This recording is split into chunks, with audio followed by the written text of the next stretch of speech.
So in this section we are going to discuss the remaining topics of module 3 of metallurgy and material science.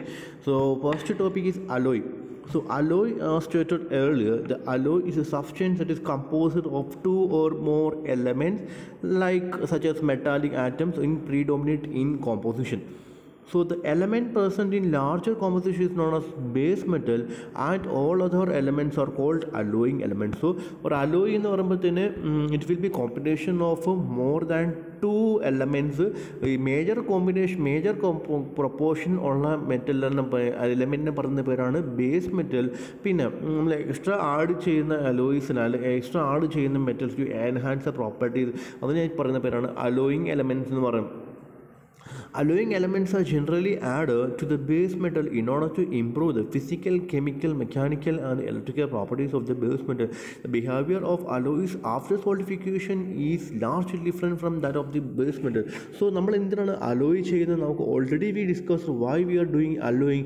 Alloying is done to enhance the physical, chemical, mechanical and electrical properties of the base metal. So behavior of alloys after solidification is largely different from that of base metal. അതായത് base മെറ്റലിൽ നിന്നുള്ള properties ഒരുപാട് variations ഉണ്ടായിരിക്കും ഈ alloy എന്ന് പറയുമ്പോഴത്തേക്ക്. So equilibrium diagram or phase diagram represent changes occur in alloy due to the variation of pressure and temperature and concentration. അപ്പോൾ phase diagram അല്ലെങ്കിൽ ഇക്വിലിബ്രിയം ഡയഗ്രാം എന്ന് പറയുമ്പോൾ നമുക്ക് അലോയിൽ ഉണ്ടാവുന്ന മാറ്റങ്ങൾ അല്ലേ നമുക്ക് കാണിക്കാൻ പറ്റും with respect to temperature and concentration. അപ്പോൾ അലോയ് എന്താണെന്ന് പഠിച്ചു. നമുക്ക് പഠിക്കാനുള്ള സിസ്റ്റം എന്താണ്? A system or a group of substance isolated from its surrounding subjected to change in composition, temperature, pressure or volume. It classified based on the number of component constitute the system. System എന്ന് പറയുമ്പോൾ നമ്മൾ ഒന്നുമില്ല, it's area under study. ഒരു metal എടുക്കുന്നു, അതിനെ നമ്മൾ pressure variation കൊടുക്കുന്നു, temperature variation കൊടുക്കും, കോൺസെൻട്രേഷൻ വേരിയേഷൻ കൊടുക്കും, എന്നിട്ട് അതിൻ്റെ ബിഹേവിയർ നമ്മൾ സ്റ്റഡി ചെയ്യുന്നു അല്ലേ, അതിനെ പറയുന്നതാണ് സിസ്റ്റം. അപ്പോൾ സിസ്റ്റം എന്ന് പറയുമ്പോഴത്തേന് അതിൻ്റെ നമ്പർ ഓഫ് കമ്പോണൻസിനെ ബേസ് ചെയ്താണ് നമ്മൾ പറയുന്നത്. ഓക്കെ, സിസ്റ്റം എന്ന് പറയുമ്പോഴത്തേന് ഈ കമ്പോണൻ്റ് എന്ന് പറയുമ്പോൾ chemical constituent of a system which may be used to specify its composition. ഒരു സിസ്റ്റത്തിനകത്ത് കെമിക്കൽ കോൺസ്റ്റിറ്റ്യൂൻറ്റിനെ പറയുന്ന പേരാണ് കമ്പോണൻറ്റ്. ഒരു സിസ്റ്റത്തിനകത്ത് ഒരു കമ്പോണൻറ്റ് മാത്രമേ ഉണ്ടെങ്കിൽ അതിനെ പറയുന്നതാണ് unary system. If the system having 2 or 3 components called binary, 2 components ആണെങ്കിൽ ബൈനറി, 3 components ആണ് ടെർണറി സിസ്റ്റംസ് എന്ന് പറയും. ഓക്കെ, അപ്പോൾ നമുക്ക് എക്സാമ്പിളായിട്ട് പറയും സ്റ്റീൽ എന്ന് പറയുമ്പോഴത്തേക്കും സ്റ്റീലിനകത്ത് 2 കമ്പോണൻ്റ് ഉണ്ട്. ഒന്ന് അയൺ ഉണ്ട്, പിന്നെന്താ ഉള്ളത്, കാർബൺ ഉണ്ട്. അപ്പോൾ ഇത് നമുക്ക് പറയാം ബൈനറി സിസ്റ്റം നമുക്ക് പറയാം. അപ്പം സിസ്റ്റം എന്ന് പറഞ്ഞാൽ നമുക്ക് നമ്മുടെ സ്റ്റഡിക്കായിട്ട് എടുത്ത് വെച്ചേക്കുന്നതാണ്. അതിൻ്റെ കമ്പോണൻസ് തന്നെ ബേസ് ചെയ്താണ് നമ്മൾ സിസ്റ്റം പറയുന്നത്. ഒരു കമ്പോണൻറ്റ് മാത്രമാണെന്നുണ്ടെങ്കിൽ അതിനകത്ത് യൂണറി സിസ്റ്റം എന്ന് പറയും, 2 കമ്പോണൻ്റ് ഉണ്ടെങ്കിൽ ബൈനറി സിസ്റ്റം എന്ന് പറയും, 3 കമ്പോണൻ്റ് ടെർണറി സിസ്റ്റം എന്ന് പറയും. വെരി സിമ്പിളാണ്, ഇതൊക്കെ ബേസിക്സ് ആണ്. അപ്പം ഇത് അറിഞ്ഞിരിക്കണം. ഫേസ് എന്ന് പറയുമ്പോഴത്തേന് homogeneous portion of a system that has uniform physical chemical characteristics. A phase is a distant chemically homogeneous and mechanically separable region of a system. അപ്പോൾ ഫേസ് എന്ന് പറയുമ്പോഴത്തേനും നമ്മളൊരു സിസ്റ്റത്തിന് എടുത്ത് കഴിയുമ്പോഴത്തേന് ബൈനറി ഒരു കമ്പോണൻ്റ് കാണും, 2 കമ്പോണൻ്റ് കാണും, 3 കമ്പോണൻ്റ് ആണ്. അപ്പോൾ ഒരു കമ്പോണൻ്റ് ആണെങ്കിലും ഇപ്പോൾ 2 കമ്പോണൻ്റ് ആണെങ്കിലും അതിനകത്ത് ഒരു ഫേസേ കാണത്തുള്ളൂ. ചിലപ്പോൾ 2 കമ്പോണൻ്റ് ആണെങ്കിൽ 3 ഫേസ് കാണും, 3 കമ്പോണൻ്റ് ആണെങ്കിൽ 2 ഫേസ് കാണും. അപ്പോൾ ഫേസ് എന്ന് വെച്ച് കഴിഞ്ഞാൽ ഒരു ഹോമോജീനിയസ് സിസ്റ്റമാണ്, പോർഷൻ ഓഫ് എ സിസ്റ്റമാണ്. എക്സാമ്പിളായിട്ട് പറയുകയാണെന്നുണ്ടെങ്കിൽ ഒരു മെറ്റീരിയൽ കോമ്പോസിഷനുള്ള മെറ്റീരിയൽ ഒന്ന് ഒന്നിൽ കൂടുതൽ ഫേസ് എക്സിസ്റ്റ് ചെയ്യാൻ പറ്റും. ഫോർ എക്സാമ്പിൾ വാട്ടറിൻ്റെ കോമ്പോസിഷൻ എന്ന് വെച്ചാൽ H2O ആണ് അല്ലേ, 2 മോളിക്യൂൾ ഹൈഡ്രജനും 1 മോളിക്യൂൾ ഓക്സിജനും ചേർന്നതാണ് വാട്ടർ എന്ന് പറയുന്നത്. പക്ഷേ വാട്ടർ എന്ന് പറയുമ്പോൾ 3 ഡിഫറെൻറ്റ് ഫേസസ് നമുക്ക് എക്സിസ്റ്റ് ചെയ്യാൻ പറ്റും. ഒന്ന് solid phase ice, liquid phase water, vapour phase water vapour, steam. So അങ്ങനെ ഒരു മെറ്റീരിയലിൽ നിന്ന് ടെമ്പറേച്ചറിൻ്റെ വേരിയേഷൻ കൊണ്ട്, ടെമ്പറേച്ചർ അല്ലെങ്കിൽ കോൺസെൻട്രേഷൻ്റെ വേരിയേഷൻ കൊണ്ട് ഡിഫറെൻറ്റ് ഫേസസിൽ എക്സിസ്റ്റ് ചെയ്യാൻ പറ്റും അല്ലേ. Every pure metal is consider as a phase. Example water in liquid form is a phase, ice in solid form is a phase, water vapour in gaseous form is a phase. So അതെല്ലാം different phase ആണ്. When more than 1 phase is present in the system, each will have its own distinct properties and boundaries separating the two will exist. അപ്പോൾ ഒരു സിസ്റ്റത്തിനകത്ത് ഒന്നിൽ കൂടുതൽ face ഉണ്ടെന്നുണ്ടെങ്കിൽ ഓരോ ഫേസിനും അതിൻ്റേതായിട്ടുള്ള പ്രോപ്പർട്ടീസും ഓരോ ഫേസ് സെപ്പറേറ്റ് ചെയ്യുന്നൊരു ബൗണ്ടറിയും ഉണ്ടായിരിക്കും. The mixture of different gases will be always a single phase as the atoms of the molecules are mixed at atomic level. നമുക്കറിയാം ഇപ്പോൾ ഓക്സിജൻ എന്ന് പറയുന്ന ഒരു ഗ്യാസും ഹൈഡ്രജൻ എന്ന് പറയുന്ന ഒരു ഗ്യാസും നമ്മൾ മിക്സ് ചെയ്യുന്നത്. മിക്സ് ചെയ്യുമ്പോഴും അതിനകത്ത് ഒരു ഫേസല്ലേ ഉള്ളൂ, അത് മിക്സ് ചെയ്യുമ്പോഴും അത് ഗേഷ്യസ് ഫേസല്ലേ ഉള്ളൂ. അത് നമുക്ക് ഐഡൻറ്റിഫൈ ചെയ്യാൻ പറ്റുമോ? ലിക്വിഡ് ഫേസ് സോളിഡ് ഫേസ് എന്ന് പറ്റും ഐഡൻറ്റിഫൈ ചെയ്യാൻ പറ്റുമോ? ഇല്ല. അതാണ് ഒരു മിക്സ്ചർ ഓഫ് രണ്ട് ഗ്യാസ് എന്ന് പറഞ്ഞാൽ എപ്പോഴും സിംഗിൾ ഫേസിനായിരിക്കും. പക്ഷേ നമ്മൾ വേറൊരു എക്സാമ്പിൾ, ഒരു ഷുഗർ സൊല്യൂഷൻ എടുക്കുന്നത്, അല്ലെ liquid solution generally is A single phase. Liquid solution generally single phase ആണെന്ന് പറയുന്നത് കാരണം ഒരു ഷുഗർ സൊല്യൂഷൻ എടുക്കുന്നത്, ഷുഗറും വാട്ടറോടെ മിക്സ് ചെയ്യുന്നത്. ഷുഗർ എന്ന് പറയുന്നത് സോളിഡാണ്, വാട്ടർ എന്ന് പറയുമ്പോൾ ലിക്വിഡാണ്. പക്ഷേ അത് രണ്ടുകൂടെ മിക്സ് ചെയ്ത് കഴിയുമ്പോൾ നമുക്ക് കിട്ടുന്നത് ഒരു സിംഗിൾ ഫേസാണ്. ആ സൊല്യൂഷനകത്ത് ഷുഗർ സൊല്യൂഷൻ അത് ഷുഗറും വാട്ടറും സെപ്പറേറ്റ് ആയിട്ട് കാണാൻ പറ്റുമോ? അതുകൊണ്ട് സോളിഡ് ഇങ്ങനെ കിടക്കുന്ന ഷുഗർ സോളിഡായിട്ടോടെ കാണാൻ പറ്റുമോ? ഇല്ല. അപ്പോൾ അത് ഷുഗർ സോളിഡ് ആണെങ്കിൽ വാട്ടർ ലിക്വിഡാണ്. പക്ഷേ അത് മിക്സ് ചെയ്ത് കഴിഞ്ഞപ്പോഴത്തേന് അത് സിംഗിൾ ഫേസ് ആയിട്ട് മാറി. ഒരു ഫേസ് മാത്രമേ അതിനകത്ത് കാണാൻ പറ്റത്തുള്ളൂ. പക്ഷേ ചില ലിക്വിഡ് ഉണ്ട്, വാട്ടറും ഓയിലും. വാട്ടർ എന്ന് പറയുമ്പോഴത്തേന് ഒരു ഫേസാണ്, ഓയിൽ എന്ന് പറയുമ്പോൾ വേറൊരു കമ്പോണൻ്റ്, രണ്ടുകൂടെ മിക്സ് ചെയ്യുന്നത്. പക്ഷേ അത് രണ്ടും മിക്സ് ചെയ്ത സൊല്യൂഷൻ ഒറ്റ ഫേസായിട്ടാണ് കിടക്കുന്നത്, അല്ലാതെ രണ്ടും സെപ്പറേറ്റ് ആയിട്ടാണ്. വാട്ടർ സെപ്പറേറ്റ്, ഓയിൽ സെപ്പറേറ്റ് ആയിട്ട് നമുക്ക് ഐഡൻറ്റിഫൈ ചെയ്യാൻ പറ്റും. അപ്പോൾ അതിനകത്ത് രണ്ട് ഫേസ് ഉണ്ട്, അല്ലെ, ഡിഫറെൻറ്റ് ഫേസസ് ഉണ്ട്. അതുപോലെ തന്നെ an alloy form solid solution constitutes a single phase atoms mixed at different level of units. അത് അലോയ്ക്കകത്ത് സിംഗിൾ ഫേസ് ഉണ്ടാവാം, ഡബിൾ ഫേസ് ഉണ്ടാവാം, മൾട്ടി ബൈനറി. അപ്പോൾ അത് നമുക്ക് ഡീറ്റെയിൽ ആയിട്ട് പഠിക്കണം. ഓരോ അലോയ്ക്കകത്ത് എത്ര ഫേസ് ഉണ്ടാവും എന്നുള്ളത്, unary phase, binary phase, ternary phase, അങ്ങനെ കുറേ ഉണ്ട്. അപ്പോൾ ഓരോന്നും നമുക്ക് ഡീറ്റെയിൽ ആയിട്ട് പഠിക്കാനുണ്ട്. അടുത്ത ഫേസ് റൂൾ. അപ്പോൾ എത്ര ഫേസ് ഉണ്ടാകാൻ സാധ്യതയുണ്ട്, എങ്ങനെയാണ് നമുക്ക് കണക്ട് ചെയ്യുന്നത്. അപ്പോൾ phase rule Gibbs phase rule establish a relationship between the components, the number of components, number of phases and the degree of freedom. Number of components, എത്ര കമ്പോണൻറ്റ്, അതിൻ്റെ എത്ര ഫേസസ്, പിന്നെ ഡിഗ്രി ഓഫ് ഫ്രീഡം, ഇതെല്ലാം കൂടെ connect ചെയ്യുന്ന റിലേഷൻഷിപ്പിനെ പറയുന്ന പേരാണ് Gibbs phase rule. Mathematics it can be expressed as F is equal to C minus P plus 2. So F is the number of degree of freedom, C the number of components and P is the number of phases in the system. The degree of freedom, അപ്പോൾ F എന്ന് പറയുമ്പോൾ number of degree of freedom, C is the number of components, P is the number of phases in the system. The degrees of freedom refers to independent variables like temperature, pressure or concentration which can be changed without affecting the other variables. Degree of freedom എന്ന് വെച്ചാൽ independent variables ആണ്, like temperature, pressure, concentration. It can B, അത് change ചെയ്യുമ്പോൾ വേറൊരു പ്രോപ്പർട്ടീനെ affect ചെയ്യത്തില്ല എന്നുണ്ടെങ്കിൽ അതൊരു independent variables ആണ്. അങ്ങനെ എത്ര ഇൻഡിപെൻഡൻസ് വേരിയബിൾസ് ഉണ്ടോ അതിൻ്റെ നമ്പറിനെ പറയുന്ന പേരാണ് degree of freedom. Which can be change without the other variables affecting the other variables. So out of this independent variable, pressure is usually ignored in case of liquids and solid. So ഈ independent variables pressure, ലിക്വിഡ്സിലും സോളിഡ്സിലും pressure നമ്മൾ ignore ചെയ്യുന്നു. Pressure നമ്മുടെ ഗ്യാസസിൽ മാത്രമേ consider ചെയ്യുന്നുള്ളൂ. അപ്പോൾ പുതിയ ലിക്വിഡ്സും ഫേസസിനും വേണ്ടി മാത്രമുള്ളൊരു പുതിയൊരു ഫേസ് റൂളാണ് ഗിബ്സ് ഫേസ് റൂളാണ്. F is equal to C minus P plus 1 ആണ്. ഓക്കെ, പ്രഷർ നമ്മൾ ഇഗ്നോർ, പ്രോപ്പർട്ടി നമ്മൾ ഇഗ്നോർ ചെയ്തുകൊണ്ട് F is equal to C minus P plus 1 ആണ്. So this modified form is applicable to all alloy system. അപ്പോൾ നമ്മൾ പറഞ്ഞു ലിക്വിഡ്സിനും സോളിഡ്സിനുമുള്ള ഫേസ് റൂളാണ് F is equal to C minus P plus 1 ആണ്. പക്ഷേ ഗ്യാസസിലുള്ളതാണ് F is equal to C minus P plus 2. അപ്പോൾ ഈ F is equal to C minus P plus 1 എന്ന് പറയുന്ന ഫേസ് റൂൾ ആണ് നമ്മുടെ മെറ്റൽസിൽ, അലോയ്സിലും എല്ലാം ബാധകമായിട്ട് വരുന്നത്. അപ്പോൾ F എന്ന് വെച്ചാൽ ഡിഗ്രി ഓഫ് ഫ്രീഡം, C എന്ന് വെച്ചാൽ കോൺസെൻട്രേഷൻ, P എന്ന് വെച്ചാൽ നമ്പർ ഓഫ് ഫേസ്, C എന്ന് വെച്ചാൽ നമ്പർ ഓഫ് കമ്പോണൻസ് ആണ്, P എന്ന് വെച്ചാൽ number of phase. Next we have to discuss what is solubility limit. So solubility limit എന്താണ്? In a solution there is a maximum concentration of solute atoms that may dissolve in the solvent. This is called solubility limit. When the solute is added in excess of solubility limit, another phase of different composition may exist. നമ്മളൊരു solution എടുക്കുന്നു, ഒരു സൊല്യൂഷനകത്ത് നമ്മൾ solvent ഉണ്ട്, solute ഉണ്ട്. Solvent solute add ചെയ്ത് കൊടുക്കുന്നു. ഇപ്പോൾ നമ്മൾ സൊല്യൂട്ട് ആഡ് ചെയ്ത് കൊടുക്കുമ്പോഴത്തേന് സൊല്യൂട്ട് എന്ന് എടുക്കും, സോൾവെൻ്റ് ഡിസോൾവ് ആവുന്നു. പക്ഷേ ഒരു ലിമിറ്റ് കഴിഞ്ഞു കഴിഞ്ഞാൽ എന്ത് സംഭവിക്കും? സോൾവെൻ്റ് ഡിസോൾവ് ആവത്തില്ല. പിന്നെന്താ, സോൾവെൻ്റിനകത്ത് സൊല്യൂട്ട് ഡിസോൾവ് ആവത്തില്ല. പകരം സൊല്യൂട്ട് ഒരു എന്താ പറയുന്നത് സോളിഡ് സൊല്യൂഷനായിട്ട്, സോളിഡ് ഫേസ് ആയിട്ട് തന്നെ അതിനകത്ത് എക്സിസ്റ്റ് ചെയ്യും. ഓക്കെ, എക്സാമ്പിളായിട്ട് പറയുകയാണെന്നുണ്ടെങ്കിൽ ഒരു sugar water system can be used to illustrate this. So when sugar is added to water, sugar syrup will formed. അപ്പോൾ ഷുഗർ നമ്മൾ വാട്ടറോട്ട് ആഡ് ചെയ്യുമ്പോൾ ഷുഗർ സിറപ്പ് ഉണ്ടാവുന്നത്. സോ നമ്മൾ കൂടുതൽ sugar as we add more and more sugar the syrup becomes concentrated. Finally the solubility limit is reached. അപ്പോൾ നമ്മൾ കൂടുതൽ sugar add ചെയ്യുമ്പോഴത്തേന് syrup concentrated ആവുന്നു, നമ്മൾ സോളിബിലിറ്റി ലിമിറ്റ് എത്തുന്നു. Now the syrup is saturated.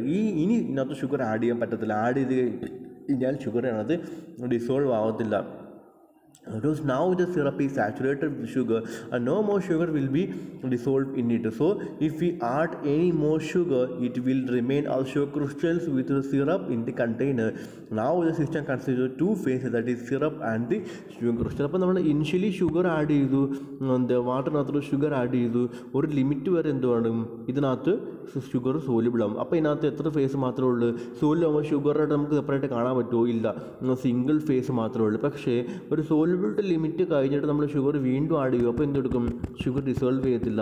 Sugar ഇങ്ങനെ ഇതിനകത്ത് ഇങ്ങനെ സസ്പെൻഡ് ചെയ്ത് കിടക്കും. അപ്പോൾ ഇതിനകത്ത് എത്ര ഫേസ് ഉണ്ട്? ഷുഗർ സിറപ്പ് എന്ന് പറയുമ്പോൾ അത് ഏത് ഫേസാണ്? Liquid phase. ഷുഗർ ഇതിനകത്ത് പാർട്ടിക്കിൾസ് ആയിട്ട് കിടക്കുമ്പോൾ അത് എന്ത് ഫേസാണ്? Solid face. അപ്പോൾ എത്ര ഫേസ് ഉണ്ട്? ലിക്വിഡ്, സോളിഡ്, 2 ഫേസ് ഉണ്ട് അല്ലേ? അപ്പോൾ സോലിബിലിറ്റി ലിമിറ്റ് കഴിഞ്ഞിട്ടും നമ്മൾ വീണ്ടും ഷുഗർ ആഡ് ചെയ്ത് കഴിഞ്ഞാൽ അത് സിംഗിൾ ഫേസ് ആവത്തില്ല. ഷുഗർ അതിനകത്ത് ഡിഫറെൻറ്റ് ഫേസ് ആയിട്ട് എക്സിസ്റ്റ് ചെയ്യും. അപ്പം നമ്മുടെ ഷുഗർ സൊല്യൂഷനകത്ത് 2 ഫേസ് ഉണ്ട്. ഒന്ന് sugar syrup liquid face, 2 sugar solid particles ആയിട്ട് തന്നെ സസ്പെൻഡ് കിടക്കുന്നത്. അപ്പോൾ അതാണ് സോളിഡ് ഫേസ് എന്ന് പറയുന്നത്. ഓക്കെ, അപ്പോൾ ഇതാണ് നമ്മുടെ ഫിഗർ. ഓക്കെ, ഈ ഫിഗർ കാണിക്കുന്നത് എന്താണെന്ന് ചോദിച്ചു കഴിഞ്ഞാൽ നമ്മുടെ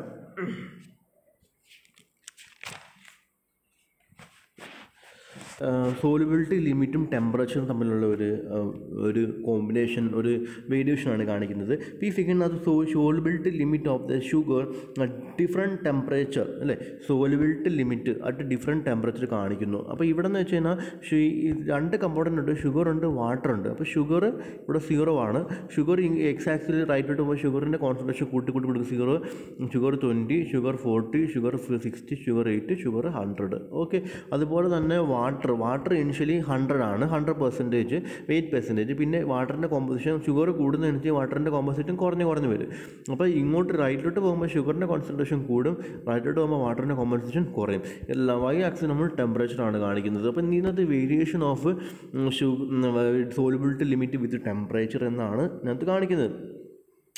so on the right side നമ്മൾ ഇതാണ് നമ്മുടെ സോലിബിലിറ്റി കർവ്. ഈ സോലിബിലിറ്റി കർവിൻ്റെ റൈറ്റ് സൈഡിൽ നോക്കിയേ, റൈറ്റ് സൈഡിലുള്ള എന്തെന്നാൽ ലിക്വിഡ് ഫേസ് മാത്രമേ ഉള്ളൂ. അതായത് ഒരു ഫേസ് ഷുഗർ സിറപ്പ് എന്ന് പറയുന്ന ഒരു സിംഗിൾ ഫേസ് മാത്രമേ ഉള്ളൂ. പക്ഷേ റൈറ്റ് സൈഡില്ല, ഇതിന് ലെഫ്റ്റ് സൈഡില്ല എന്നുണ്ടെങ്കിൽ ലെഫ്റ്റ് സൈഡ് ഈ ഒരു സോലിബിലിറ്റി കർവ്, ഇതാണ് സോലിബിലിറ്റി കർവ്. ഈ സോലിബിലിറ്റി ലിമിറ്റ് കർവിൻ്റെ ലെഫ്റ്റ് സൈഡില്ല എന്ത് ഫേസ് മാത്രമേ ഉള്ളൂ? സിംഗിൾ ഫേസ് മാത്രമേ ഉള്ളൂ, എന്ത് ലിക്വിഡ് മാത്രമേ ഉള്ളൂ. പക്ഷേ ഇതിന് റൈറ്റ് സൈഡില്ല 2 ഫേസ് ഉണ്ട്. എന്തൊക്കെയുണ്ട്? ലിക്വിഡ് സൊല്യൂഷൻ ഉണ്ട്, പിന്നെ സോളിഡ് ഷുഗർ ഉണ്ട്. അപ്പോൾ ഇതിനകത്ത് ഈ റൈറ്റ് സൈഡിൽ എത്ര 2 ഫേസ് ഉണ്ട്. 2 ഫേസ് ഉണ്ട്. ലെഫ്റ്റ് സൈഡിൽ 1 ഫേസും റൈറ്റ് സൈഡിൽ 2 ഫേസും. അത് എന്തുകൊണ്ടാണ് നമുക്ക് ഡീറ്റെയിൽ ആയിട്ടൊന്ന് നോക്കാം. ഓക്കെ, 70% ഓഫ് ഷുഗറും 30% വാട്ടറുള്ള ഒരു പോയിൻ്റ് കൺസിഡർ ചെയ്യുക. 70% ഓഫ് ഷുഗറും 30% വാട്ടറുള്ള പോയിൻ്റ് കൺസിഡർ. അപ്പോൾ 70% ഓഫ് ഷുഗറും 30% വാട്ടറുള്ളത് ഏതാ? ഈ പോയിൻ്റ് അല്ലേ, 0, 20, 40, 60, 80. അപ്പോൾ 70% ഷുഗറിന് ഇവിടെ വരും. പിന്നെ 30% വാട്ടർ പറയുമ്പോഴത്തേന് 100, 80, 60, 40, 20. അപ്പോൾ ഏകദേശം ഇവിടെ വരും. അപ്പോൾ ഈ പോയിൻ്റാണ് 70% ഷുഗറും 30% വാട്ടർ എന്നാണ്. അപ്പോൾ അറ്റ് റൂം ടെമ്പറേച്ചർ എന്ന് പറയുമ്പോഴത്തേന് എന്താ പറയുന്നത്, എത്ര ഡിഗ്രി സെൽഷ്യസ് ആണ്? ഏകദേശം ഒരു 30. റൂം ടെമ്പറേച്ചർ നോക്കുമ്പോൾ റൂം ടെമ്പറേച്ചർ ഈ പോയിൻ്റ് വരും അല്ലേ. റൂം ടെമ്പറേച്ചറിൽ അപ്പോൾ ഈ പോയിൻ്റ് എവിടെ വന്നേക്കുന്നത്? റൈറ്റ് സൈഡിലാണ് അല്ലേ. റൂം ടെമ്പറേച്ചറിൽ 2 ഫേസ് ഉണ്ടാവും. കാരണം എന്താണ്? റൂം ടെമ്പറേച്ചറിന് അവിടെയാണെങ്കിൽ ഈ സോളിഡും ലിക്വിഡും സൊല്യൂഷനും ഉണ്ട്, സോളിഡ് ഷുഗറും ഉണ്ട്. ഇനി ഞാൻ എന്ത് ചെയ്യാൻ പോവാണ്? ഇതിൽ ടെമ്പറേച്ചർ റൂം ടെമ്പറേച്ചറിന് കൂട്ടാൻ പോവാം. റൂം ടെമ്പറേച്ചറിന് കൂട്ടി കഴിയുമ്പോഴത്തേന് കൂട്ടി ഞാൻ ഈ ടെമ്പറേച്ചർ എത്തിക്കുന്നു റൂം ടെമ്പറേച്ചർ നിങ്ങൾ 30 അല്ലേ, ഒരു 30 കൺസിഡർ ചെയ്തു. അതിനുശേഷം അപ്പോൾ എന്ത് കൊടുക്കുക, 2 ഫേസ് ഉണ്ട്, ലിക്വിഡും ഉണ്ട് സോളിഡും ഉണ്ട്. ഇനി ടെമ്പറേച്ചർ കൂട്ടാപ്പോൾ ഹീറ്റ് ചെയ്യുന്നത്, ഹീറ്റ് ചെയ്യുമ്പോൾ സംഭവിക്കുന്നത് ഒരു 78 ഡിഗ്രി സെൽഷ്യസ് ഉണ്ട്, 78 ഡിഗ്രി സെൽഷ്യസ് എടുക്കുന്നു. 78 ഡിഗ്രി സെൽഷ്യസ് ഇപ്പോൾ എത്തിയപ്പം ഒരു പോയിന്റ് എത്തി. ആ എ എന്ന് പറഞ്ഞ പോയിന്റ് അത് എവിടെയാണ് വന്നത്, എ എന്ന് പറഞ്ഞ പോയിന്റ് എവിടെയാണ് വന്നത്, എ എന്ന് പറഞ്ഞ പോയിന്റ് എവിടെയാണ് വന്നത്, ലെഫ്റ്റ് സൈഡിലാണ് വന്നത്. ലെഫ്റ്റ് സൈഡിൽ എന്ത് മാത്രമേ ഉള്ളൂ, ലിക്വിഡ് മാത്രമേ ഉള്ളൂ. അപ്പോൾ സിംഗിൾ ഫേസ് ആയില്ലേ. അപ്പോൾ അതിൻ്റെ അർത്ഥം എന്തുവാ, ഇതിനകത്ത് ഇടുന്ന സോളിഡ് ഷുഗർ ടെമ്പറേച്ചർ കൂട്ടിയപ്പം ആ ഒരു ഡിസോൾവ് ആയി അല്ലേ. അപ്പോൾ അതിന് എന്ത് മനസ്സിലായി, സോളിബിലിറ്റി ലിമിറ്റ് കൂടും എപ്പോൾ, ടെമ്പറേച്ചർ കൂടുമ്പോൾ. അപ്പോൾ ഇവിടെ എ എന്ന് പറഞ്ഞ പോയിന്റ് എത്ര ഫേസ് മാത്രമേ ഉള്ളൂ, 78 ഡിഗ്രി സെൽഷ്യസിലാണ് നോക്കുമ്പോൾ എ എന്ന് പറഞ്ഞ പോയിന്റിൽ 78 ഡിഗ്രി സെൽഷ്യസ് എ എന്ന് പറഞ്ഞ പോയിന്റ് കോൺസെൻട്രേഷൻ 70% ഓഫ് ഷുഗറും 30% വാട്ടർ നോക്കിയപ്പോഴത്തേന് അത് സിംഗിൾ ഫേസ് മാത്രമേ ഉള്ളൂ അല്ലേ. കാരണം എന്താണ്, കംപ്ലീറ്റ് ഷുഗറും അതിനകത്ത് ഡിസോൾവ് ആയി. ഇനി എ എന്ന് പറഞ്ഞ പോയിന്റ് 78 ഡിഗ്രി സെൽഷ്യസ് വെച്ചുകൊണ്ട് ഞാൻ എന്തെടുക്കുന്നു, കൂടുതൽ ഷുഗർ ആഡ് ചെയ്യുന്നു. കൂടുതൽ ഷുഗർ ആഡ് ചെയ്യുമ്പോൾ എന്തുവാ, ഷുഗറിൻ്റെ കോൺസെൻട്രേഷൻ കൂടുക, ഷുഗറിൻ്റെ കോൺസെൻട്രേഷൻ കൂടുന്നു അല്ലേ. ഷുഗറിൻ്റെ കോൺസെൻട്രേഷൻ ഞാനിങ്ങനെ കൂടുമ്പോൾ സംഭവിക്കും, ഷുഗറിൻ്റെ കോൺസെൻട്രേഷൻ കൂടുമ്പോൾ ഇങ്ങനെ വരും ഇങ്ങോട്ട് കൂടും അല്ലേ. അപ്പോൾ എന്ത് സംഭവിക്കും, ഈ പോയിന്റ് എങ്ങോട്ട് ഷിഫ്റ്റ് ചെയ്ത്, ഇങ്ങോട്ട് ഷിഫ്റ്റ് ചെയ്ത് കണ്ടോ. അപ്പോൾ ഇവിടെ എത്തി, ബി എന്ന് പറഞ്ഞ പോയിന്റ്. അപ്പോൾ 78 ഡിഗ്രി സെൽഷ്യസ് വെച്ചുകൊണ്ട് ഞാൻ കൂടുതൽ ഷുഗർ ആഡ് ചെയ്തപ്പം എ എന്ന് പറഞ്ഞ പോയിന്റ് എങ്ങോട്ട് ഷിഫ്റ്റ് ചെയ്ത് ഇവിടെ. ബി എന്ന് പറഞ്ഞ പോയിന്റ് എവിടെ വന്നത്, ഈ റൈറ്റ് സൈഡിലാണ്. റൈറ്റ് സൈഡിൽ എന്തുകൊണ്ട് 2 ഫേസ് ഉണ്ട്, ലിക്വിഡ് ഫേസും ഉണ്ട്, ലിക്വിഡ് സൊല്യൂഷനുണ്ട്, ഷുഗർ സൊല്യൂഷനുണ്ട്, 2 ഫേസ് ഉണ്ട്. മനസ്സിലായില്ലേ. അപ്പോൾ റൈറ്റ് സൈഡിൽ വന്നു. അപ്പോൾ അത്രയാണ് നമുക്ക് പറയാനുള്ളത്. അപ്പോൾ ലെഫ്റ്റ് സൈഡ് എ എന്ന് പറഞ്ഞത് അവിടെ നിന്ന് വെച്ചാൽ ലിക്വിഡ് ഫേസ് മാത്രമേ ഉള്ളൂ. ആ 70 ഡിഗ്രി സെൽഷ്യസ് വെച്ചിട്ട് നമ്മൾ മോർ ഷുഗർ ആഡ് ചെയ്തപ്പോൾ എ എന്ന് പറഞ്ഞ പോയിന്റ് എങ്ങോട്ട് ഷിഫ്റ്റ് ചെയ്തു, ബി എന്ന് പറഞ്ഞ പോയിന്റിലോട്ട് ഷിഫ്റ്റ് ചെയ്തു. അവിടെ 2 ഫേസ് ഉണ്ട്, ലിക്വിഡും ഉണ്ട് സോളിഡും ഉണ്ട്. കാരണം എന്താ, സോളിബിലിറ്റി ലിമിറ്റ് കഴിഞ്ഞിട്ടും വീണ്ടും നമ്മൾ ഷുഗർ ആഡ് ചെയ്തപ്പോൾ അതിനകത്തുള്ള ഷുഗർ ഫുള്ള് അതിനകത്ത് ഡിസോൾവ് ആയില്ല, കുറേയൊക്കെ നമുക്ക് പ്രസിപ്പിറ്റേറ്റ് ചെയ്ത് സോളിഡ് പാർട്ടിക്കിൾസ് ആയിട്ട് കിടന്നു. അപ്പോൾ ഇത്രയാണ് നമുക്ക് ഈ സോളിബിലിറ്റി ലിമിറ്റിനെ കുറിച്ച് പറയാനുള്ളത്. അപ്പം നമുക്ക് എന്ത് മനസ്സിലായി, ഈ ഒരു ഇല്ലസ്ട്രേഷനാണ് കാണിക്കുന്നത് effect of independent variable temperature on the number of phases in system. Temperature കൂട്ടുന്നതും കുറയ്ക്കുന്നതും അനുസരിച്ച് ഫേസ് എങ്ങനെ ഡിഫറൻസ് ചെയ്യുന്നതാണ് അല്ലേ. ആദ്യമേ നമ്മൾ റൂം ടെമ്പറേച്ചർ എടുത്തപ്പം അതിനകത്ത് 2 ഫേസാണ്, പക്ഷേ ടെമ്പറേച്ചർ കൂട്ടിയപ്പം 1 ഫേസായി. ഇനി ടെമ്പറേച്ചർ കൂട്ടി കോൺസെൻട്രേഷൻ കൂട്ടിയപ്പം വീണ്ടും 2 ഫേസായി. മനസ്സിലായില്ലേ. അപ്പോൾ ഓരോന്ന് ഇതുപോലെ തന്നെ മെറ്റൽസിൽ വരുന്നത്, മനസ്സിലായില്ലേ.